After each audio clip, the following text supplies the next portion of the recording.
Alhamdulillahirrabbilalamin. Wassalatu wassalamu ala asrofil anbiya'i wal mursalin wa ala alihi wa ashabi rasulillah ajma'in. Pertama-tama mari sama-sama kita panjatkan puji dan syukur kehadirat Allah Subhanahu wa taala yang mana berkat rahmatnya dan hidayahnya kita semua masih bisa berkumpul bersama di mushola yang kita cintai ini untuk sama-sama melaksanakan salat Isya berjamaah dan nanti akan dilanjutkan dengan salat tarawih dan witir berjamaah. Salawat dan salam terpuji kita panjatkan kehadirat junjungan kita Nabi Muhammad SAW yang mana dengan memberikan salawat kepada beliau kita berharap syafaatnya di amal kubur. Amin ya rabbal alamin. Bapak-bapak dan ibu-ibu jemaah mushola yang saya hormati, sebagaimana biasa sebelum kita mulai sholat tarawih kita akan mengadakan tausiah yang insyaallah pada malam hari ini akan diisi oleh Al-Ustaz Sugiarto. Al-Ustaz Sugiarto SHI yang tadi telah memimpin kita sholat Isya berjamaah. Kemudian di sini kami dari BKM Mushola Hikmah, yaitu dari Panitia Amil Zakat Infak dan Sedekah, ingin menyampaikan sekali lagi kepada jemaah sekalian bahwasanya Panitia Amil Zakat Infak dan Sedekah Mushola Hikmah sudah dapat menerima zakat dari bapak-bapak dan ibu-ibu jemaah sekalian, yang mana pelaksanaannya adalah ba'da salat tarawih sampai dengan pukul 11 malam. Kemudian yang akan tidak sebagai bilal adalah saudara Khairul lebih dahulu.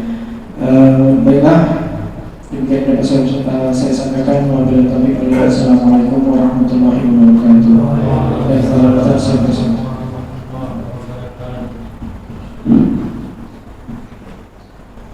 Bismillahirrahmanirrahim. Assalamualaikum warahmatullahi wabarakatuh. Waalaikumsalam warahmatullahi wabarakatuh. Bila keadaan hidup semakin darurat, kembalilah pada jalan ilahi. Menjawab salam belum semangat, kuulangi sekali lagi. Assalamualaikum warahmatullahi wabarakatuh. Waalaikumsalam warahmatullahi wabarakatuh. Innal hamdalillah salatan wassalaman ala rasulillah la haula wala quwwata illa billah. فقال الله تعالى في القرآن الكريم أعوذ بالله من الشيطان الرجيم بسم الله الرحمن الرحيم يا أيها الذين آمنوا اتقوا الله ولتنظر نفس ما قدمت لغد واتقوا الله إن الله خبير بما تعملون. صدق الله العظيم وصدق رسوله النبي الكريم ونحن على ذلك من الشاهدين والشاكرين والحمد لله رب العالمين. Mari bersama kita bersyukur kepada Allah Subhanahu wa taala dengan melafazkan alhamdulillahi rabbil alamin. Karena berkat kasih sayang, rahmat, taufik, hidayahnya kita mampu beribadah pada siang hari berpuasa di Ramadan, dan pada malam hari kita mampu melangkahkan kedua kaki untuk memenuhi seruan dan panggilannya. Yang seruannya ini tidak ada di bulan lain kecuali di bulan Ramadan, yaitu salat tarawih. Moga kiranya kita termasuk golongan hamba-hamba Allah yang nanti kelak keluar dari Ramadan mendapatkan gelar la'allakum tattaqun. Amin ya rabbal alamin. Salawat dan salam kita sampaikan kepada junjungan kita kekasih Allah Nabi Muhammad sallallahu alaihi wasallam. Insyaallah dengan perbanyak salawat kepada beliau senantiasa melafazkan Allahumma salli ala sayyidina Muhammad wa ala ali sayyidina Muhammad. Adalah lagi dalam diri kita untuk senantiasa mengikuti jejak kehidupan beliau, sehingga nanti kita semua yang hadir ini layaklah nanti diakui sebagai umat Nabi Muhammad yang akan dapat syafaat dari beliau. Amin ya rabbal alamin. Bapak BKM Mushola, bapak-bapak, ibu-ibu, ustaz-ustazah, hadirin wal hadirat rahimakumullah. Malam ini kita sudah masuk di malam 21. Saya tadi waktu jadi imam Pak, cukup merasa dingin badan saya. Kenapa dingin? Ternyata setelah dilihat, ternyata selain hati yang lapang, masjid kita masih lapang rupanya. Karena 10 hari pertama panas, semua AC masjid hidup. Kenapa? Padat, berebut oksigen semua, kan gitu. Jadi tadi buat ini kok dingin ya kan? Rupanya pas siap sholat, masya Allah masih lapang. Ternyata banyak yang sudah pensiun dini. Moga kiranya kita yang hadir ini istiqomah sampai malam terakhir. Amin. Bapak Ibu yang dimuliakan Allah Subhanahu Wa Taala. Ketika di akhir-akhir Ramadan, baginda Nabi SAW duduk dengan para sahabat. Ini tertuang di dalam hadis At-Tirmizi. Ketika duduk, beliau sampaikan kepada sahabatnya, wahai sahabat-sahabatku, ingatlah 3 pesanku ini. Ingat 3 pesanku ini. Kalau ini kalian ingat, insya Allah keluar Ramadan kalian tetap stabil iman dan takwanya. Karena banyak orang yang keluar Ramadan, ketika di Ramadan dia rajin tilawah, ketika Ramadan dia meningkatkan sedekah, ketika Ramadan dia rem mulutnya supaya tidak menggibah, tidak menghina orang, tidak mencaci orang. Tapi keluar Ramadan, keluar juga amal solehnya, ditinggalkannya juga sedekahnya. Harapannya kita keluar Ramadan, tak keluar amal soleh dalam diri kita. Maka kata baginda Nabi, ingat 3 pesan ini. Apa pesan yang pertama? Wahai sahabat-sahabatku, senantiasa kalian jaga ketaatan kalian kapanpun dan dimanapun. Sebagaimana saya bacakan di awal tadi Quran surah Al-Hasyr, yang mana artinya, wahai orang-orang yang beriman, bertakwalah kau kepada Allah, dan hendaklah setiap kamu memperhatikan apa yang kamu kerjakan hari ini untuk kehidupan besok. Moga kiranya kamu termasuk golongan orang-orang yang mengerti, karena Allah Maha teliti dan Maha mengetahui. Bapak Ibu yang dirahmati Allah, bahkan ayat ini, ayat tentang takwa, wasiat takwa, ini wajib dibacakan khatib setiap Jumat di masjid manapun. Dan ini menjadi salah satu hukum Jumat. Jadi kalau ada khatib lupa membaca, ini batal itu, batal sholat Jumatnya. Maka dari itu inilah perhatian para PKI masjid. Selain sholawat Nabi, ajarkan ayat wasiat. Minimal dibaca, ya ayyuhal hadirun ittaqullaha haqqa tuqatih wa la tamutunna illa wa antum muslimun.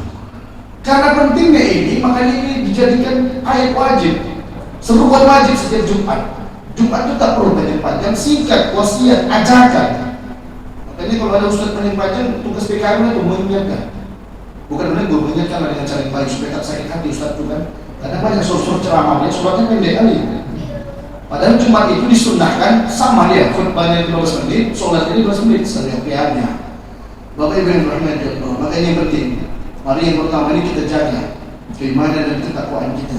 Kita belajar dari saudara-saudara kita di Palestina. Kiblat pertama umat Islam Baitul Maqdis sebelum 2 Hijriah, setelah Nabi berangkat ke Madinah, hijrah ke Madinah, kita semua berkiblat kepada Baitul Maqdis Palestina. Hari ini awal-awal Ramadan, baru masuk Ramadan, bombardir, tapi tidak meruntuhkan, menghilangkan semangat mereka untuk beribadah kepada Allah. Terbalik kita di Indonesia, tak ada ancaman, tak ada bom. Kok makin sepi ujung, kita bingung kita. Dan hampir tidak tahu yang terjadi. Kita tidak tahu apa yang terjadi dan apa masalahnya dan di mana. Padahal indikator keberhasilan Ramadan bukan kita melihat orang itu di Ramadan ini. Sama kalau kita melihat orang berhasil umrohnya itu, hajinya mabrur atau mabrurohnya itu bukan di Mekah Madinah, tapi setelah pulang dari Mekah Madinah makin bagus. Yang laki-laki sholat di masjid, yang perempuan menutup aurat, menahan mulutnya dan lain sebagainya, melakukan amal soleh. Itulah indikator keberhasilan orang yang umroh haji. Sama kayak kita, keberhasilan kita melaksanakan ibadah Ramadan ini jangan tengok di bulan Ramadan, tapi tengok nanti di bulan Syawal, di bulan Zulqa'dah, di bulan Zulhijjah. Masih enggak ada sholat 6 hari di bulan Syawal. Kalau dibuatnya 6 hari dia puasa Syawal, dibuatnya rutin Senin Kamis, tilawah tidak tinggal, inilah orang yang berhasil. Berhasil telah terkader di bulan suci Ramadan. Karena Ramadan adalah bulan pelatihan, bulan training untuk menghadapi 11 bulan kemudian. Lalu pesan kedua disampaikan oleh Nabi SAW kepada sahabat, hai sahabat-sahabatku, senantiasa kalian iringi setiap perbuatan buruk dengan perbuatan yang baik. Karena dengan engkau melakukan amal soleh dan perbuatan baik, itu akan membantu untuk mengurangi, menghapus dosa-dosa. Sebagaimana api mampu dipadamkan oleh air, dan emosi nafsu mampu ditahan, mampu diredahkan oleh air wudu dan istighfar.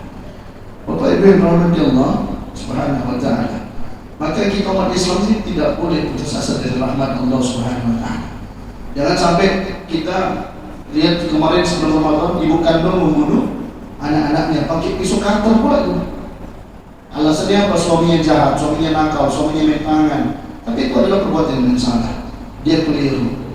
Kita tidak pernah boleh putus asa dari Allah. Bahkan dituangkan dalam hadis, siapa yang dirinya merasa berumur dosa, dia menuju pintu taubat Allah dengan cara merangkak, Allah berjalan untuk menjemput taubat Allah tersebut. Siapa yang dirinya berumur dosa, merasa berdosa, mantan pemabuk, mantan berzina, tapi di ujung hidup dia dapat hidayah, dia berjalan menuju pintu taubat Allah. Lantas Allah berlari untuk menerima taubat Allah tersebut.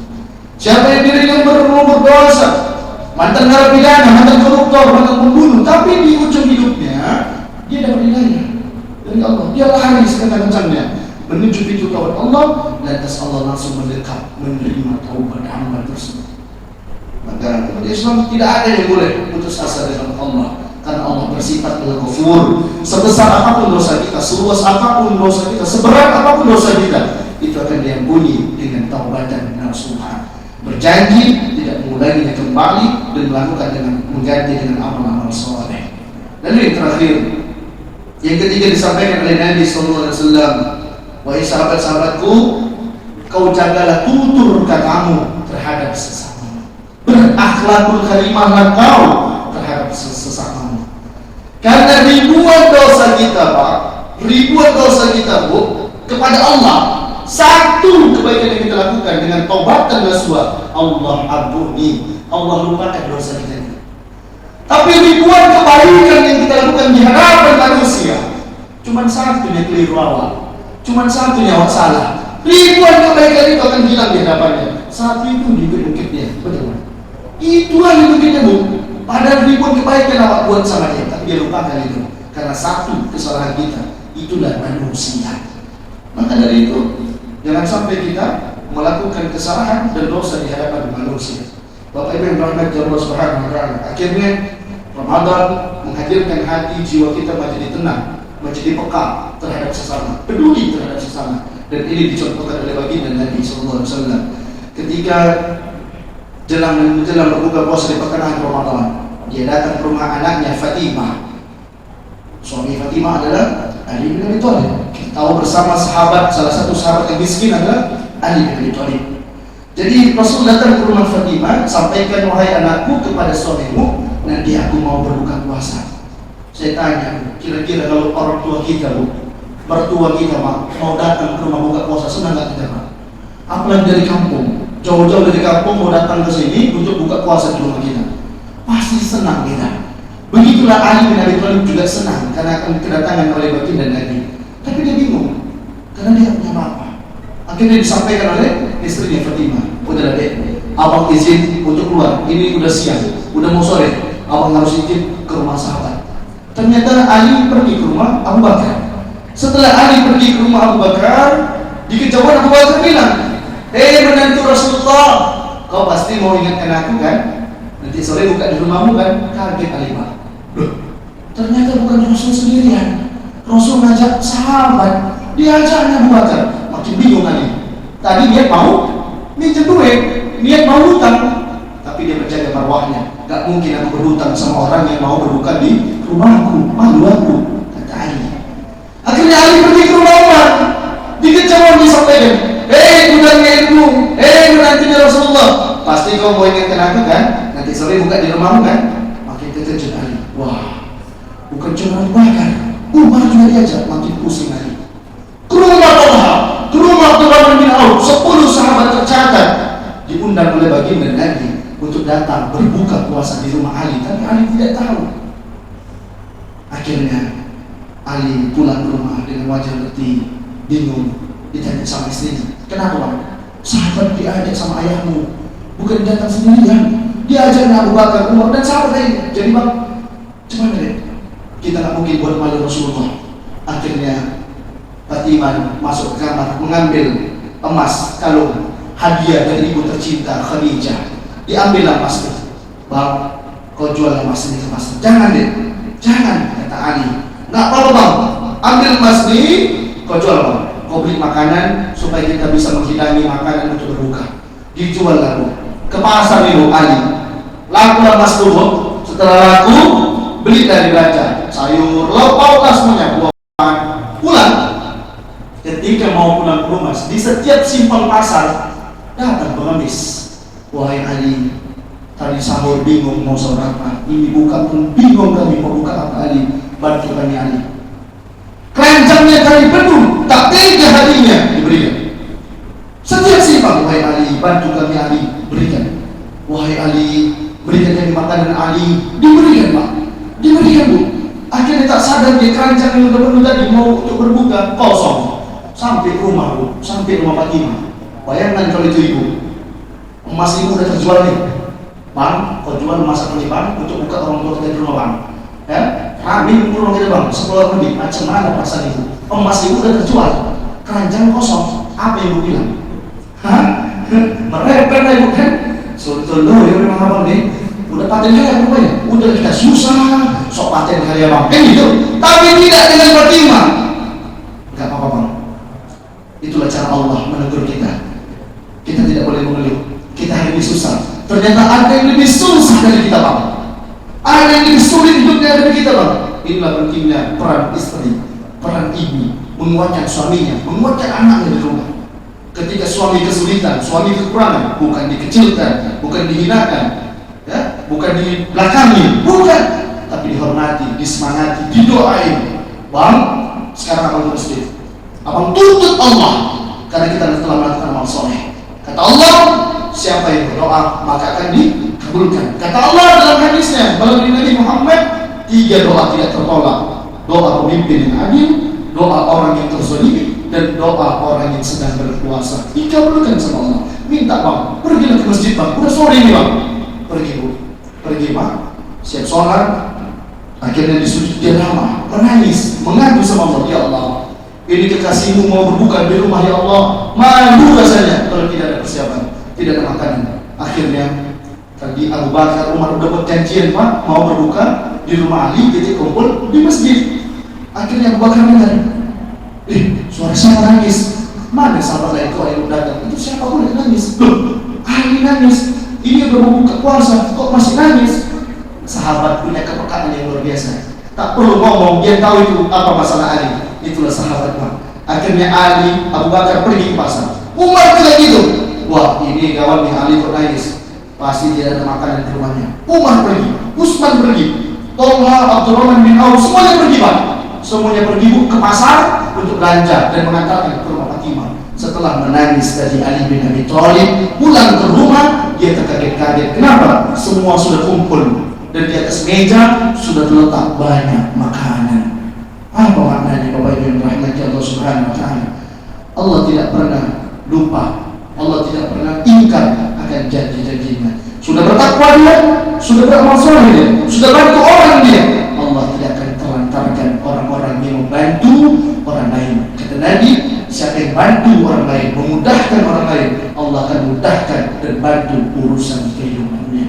Moga kiranya kita semua termasuk golongan hamba-hamba Allah yang gemar, senang membantu orang lain, membantu agama Allah, hingga akhirnya kita dibantu oleh Allah Subhanahu wa taala.